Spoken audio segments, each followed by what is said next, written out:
All right, y'all, welcome back to our next episode of Real Estate 2020. Today, I've got something really cool that y'all need to learn about, and you're going to because that's why you're here. I've got Lindsey Pearlstein Smith out of Austin, Texas, and she's one of those badasses that you need to know about because she's doing some really cool things. And I'm not going to read your bio. We'll have that in the show notes just because it's always awkward when somebody sits there and reads people's bio, my opinion. But let's just say she's overly qualified to be here. Obviously know her from I'm alumni of 30 Under 30. Not anywhere close to being 30 anymore, except mentally. So we'll just get right into it, answer some questions, not necessarily rapid fire, and then we'll wrap it up. But we'll try and keep this around 20 minutes. Sounds great. All right, Lindsey. So I always like to ask people, and this is talking to obviously newer agents, maybe between 0 and 9 deals. They're necessarily haven't found their footing yet, and maybe they're looking at the wrong things. So just give you some background. Mm-hmm. So if you were to talk to them and you had to get profitable, make some money in the first 90 days or in 90 days, what would one skill you would tell them to learn and why?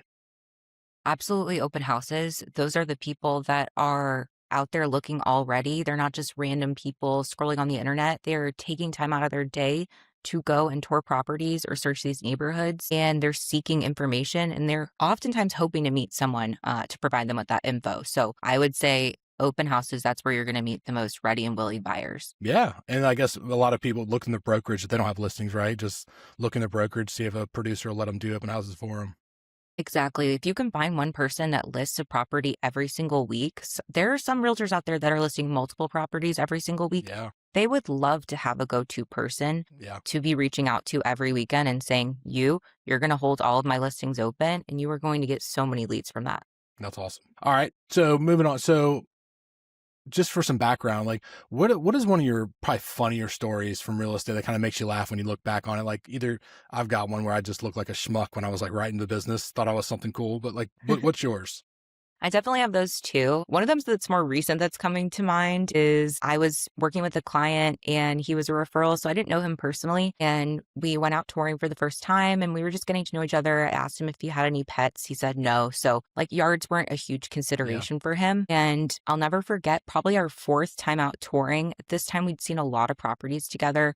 I felt like I knew him pretty well and his criteria. We went into one of the rooms. It was kind of like an extra flex room. And he was like, this would be perfect for my pet boa. And I'm like, you failed to mention that when we were talking about pets? How did this not come up yet? Jeez. So that was one where I was like floored, but we could not stop laughing.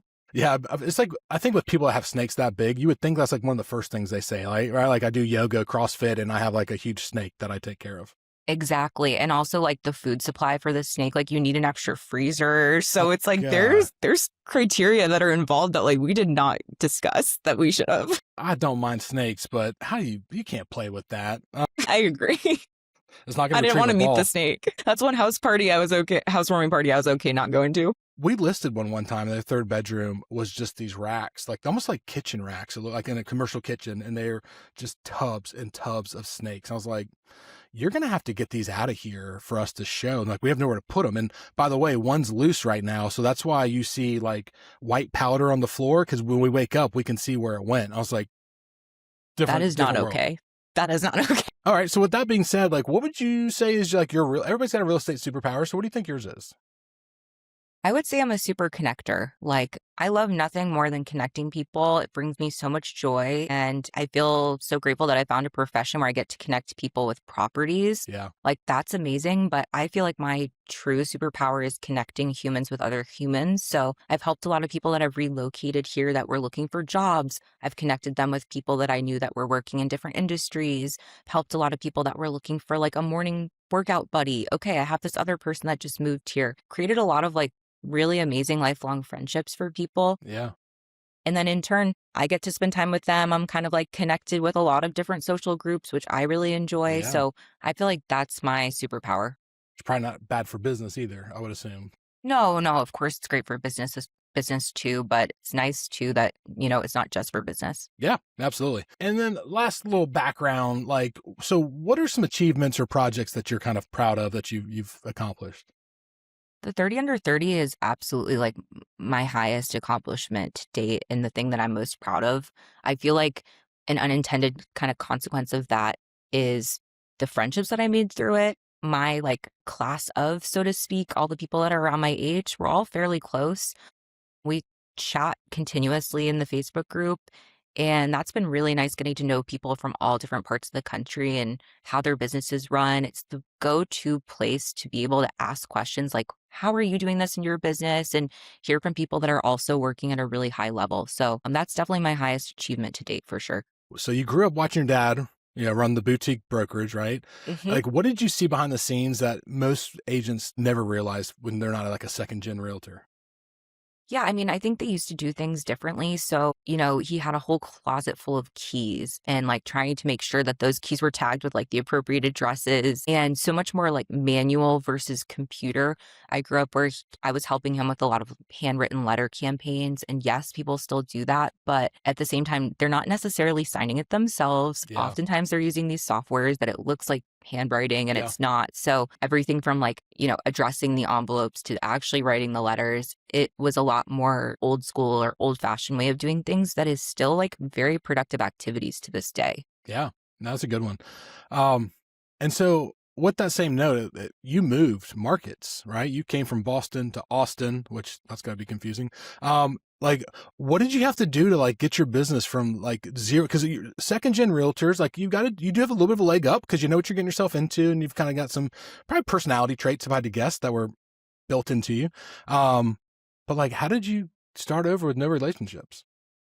Okay, yes. I think it's helpful to note like my dad with the boutique brokerage, yes, that was in Boston. But the work that I was doing when I was helping him and just like growing up in it, I was in school. So Yeah. middle school, high school, and everything. I never actually officially worked there in Okay. any capacity. And I also never had my license in Massachusetts. So I went to college in Texas. And then after graduating, I stayed here and started work in a different industry. Yeah. And then I got my real estate license here. So I had perspective from growing up Right. in the industry there, but I didn't necessarily have like breadth of experience there, so to speak. Okay. Yes, like 100%. If I had moved back, I would have had a leg up. I would have Sure. had an automatic brokerage to work Right. for, with automatic leads coming in and like a silver spoon, so to speak, I guess, in regards to having a big network there, knowing a lot of people and having those built in relationships.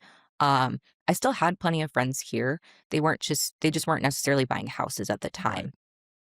Yeah. Also, one huge difference between the two markets is like there is so much rental activity in Boston, between the universities and the healthcare and just all the young professionals that are there. Whereas in Austin, that's not a huge market here Right. because it's a lot more affordable. Yeah. So a lot of people are buying much earlier here and a lot of people are seeking home ownership sooner. It's also a lot more affordable. So that Yeah. plays a part too. I think that's what reminds me when people kind of hate on 30 under 30 when that comes out, right? And they're like, oh, these like spoiled brats. Like, but also our buying population's not buying yet. So not only have you crushed it and done a lot of sales, most of your friends haven't even bought their, the average age is 40 right now, right? Like Right, right. it's a big deal to sell as much as people sell in this group and be under the age of 30. It's everything's pretty much stacked against you at that point. It definitely is. And like, imagine going into a listing appointment, you're 25 years old and they have $1 million house to sell. Like, who are they to trust you? You Yep. really have to prove yourself. But that was why I wanted to do it this way and why I wanted to go into it because I didn't know anyone buying houses yet. So my goal was always let me prove myself as an expert in the field for the next however many years, 5-ish years. Let me grind, work as hard as possible so that when that time comes that my friends are buying, it is a no-brainer to them who they would use. At that point, I'm sure other people will be entering the industry. A lot of times people have kids and then they decide, oh, this is a quote unquote flexible job. Let me Right. get into Yeah. the field when my kid starts elementary school. At that point, I'll be 10 years ahead of those people Correct. in regards to experience. So it was very intentional how I sought that out. That's literally, and that's verbatim of how I tell because we do have a lot of younger agents in our companies. Mhm. Like, yeah, you got to ride the wave until your people start buying and find the business in between. But you said something I want you to kind of elaborate. Like, how do you feel like you became an expert in the market? Like, what would you recommend people do to become experts in it? Because I think once you're an expert, or at least you have deep knowledge, then it's a lot easier to sell houses and talk to people. Yep. So I think the first and foremost thing that makes you an expert is experience. And unfortunately, that just takes time and a lot of repeated practice. If you do not have that experience yet, you have to build your expertise differently. You have to be reading books. You have to be listening to podcasts constantly. You have to be going to all the meetings that are being held for you at your brokerage or by your board of realtors. I know here in Austin, we have a very active board of realtors. They host classes every single week and they're phenomenal. Like, you should be at those. You have the time, right?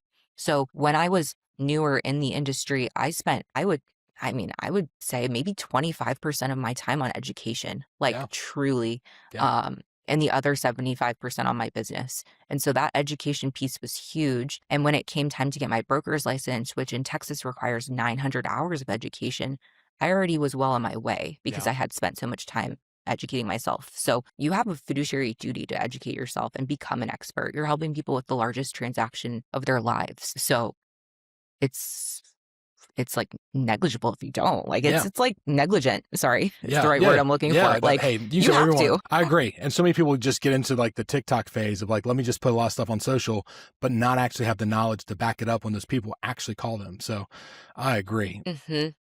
So you talked about grinding it and all that stuff. So like, what does a relentless work ethic really look like in business without burning out? Because I think that's where some people are like, I don't want to work that hard. Well, cool. You're going to have to, but have you found a way to kind of not burn out, but really grind? The way I speak with people about this is like it has to be interwoven into your life, and you really can't think of it as work and play as Yes, two ma'am. separate things. You absolutely are living your life and having to work while you're doing it. If you have a Tuesday at 2 p.m. nail appointment, you are bringing your laptop and you're probably writing a contract from that appointment. Yes, great. You can get your nails done at 2 p.m. on Tuesday. But you're working from there. Or alternatively, you're doing that because you're working until 7 p.m. showing houses. That's your only kind of free time in that day. You need to take advantage of it. So it really can't be thought of as two different things. It really has to be thought of as like, this is your life now. Are you willing to accept it or not? Gosh, I swear we're cut from the same cloth because I usually tell people real estate is a lifestyle. And so Yes. do it when you can. I mean, not when you can, but like you're always on and then Yep. interweave in grocery stores and stuff like that. But if you treat it like a 9 to 5, you might as well go work at a 9 to 5 because that's kind of how you're going to get paid for it. So Yep. that's Exactly. awesome. That's a great way of explaining it. So what would be one thing that you would recommend? I feel like maybe trying out a lot newer of new things and like trying out a lot of different strategies. I feel like I kind of saw open houses and just like went for those. And that was my life for 2 years. But maybe if I had tried a lot of different things, I would have found something that I loved much sooner. I also didn't love holding those open. So For sure. it definitely would have benefited me if I had started like an intramural soccer team or something that I actually enjoyed maybe more, but experimenting, I think, a little bit more while you have the time and space to do so. Yeah, that's great. Not one single kind of track, kind of be open to little things. So if a brand new agent shadowed you for a week, what would surprise them most about actually how you spend your time? That's a really, really great question. I think a lot of my time is really spent advising people. And I don't think people are aware of that. I think people think a lot of the time is actually in the field. So much of my time is either on the phone or on my email, sending very long emails if that's their preferred Yeah. method of communication. For a lot of my clients, it is, or spending an hour on the phone going through a contract together or whatnot. I think people would be surprised at how much time is spent actually communicating with the clients. Yeah, absolutely. All right. So last question. So looking back, if you're speaking to a fresher agent into the business, what are some things that you would recommend they do besides open houses, like to really kind of propel them forward or not do? And just, it's a very general question, but I like to see where that leads. Yeah, I think definitely meeting as many new people as possible. I know for me, I spent so much time on my business in my 20s, and that meant saying no to a lot of things where, yes, sacrifices should be made. However, it may have been more productive to do those things. Like if you get invited to a birthday dinner with 10 people you don't know, you should be there meeting those new people. You should not be sitting at an open house, potentially meeting someone new, Right. right? So that's what I would say is just making sure that you're being social, you're meeting new people constantly, um, to help grow your business. Yeah. That's the basics of it, right? The more people you know, the more Mhm. you can close. So. Exactly. Well, thank you for taking this brief yet hopefully insightful questions from me so we can hopefully, my goal is to, one little person takes something from this and it helps them be a better agent. Maybe they're on the side of a deal of us one time, or maybe they just, I don't know, maybe a client gets a better experience. So I appreciate the time that you've given us today and all the time you're doing for the real estate industry in general. So thanks for being here and thanks for doing that. Thanks for having me. I really appreciate it. For sure.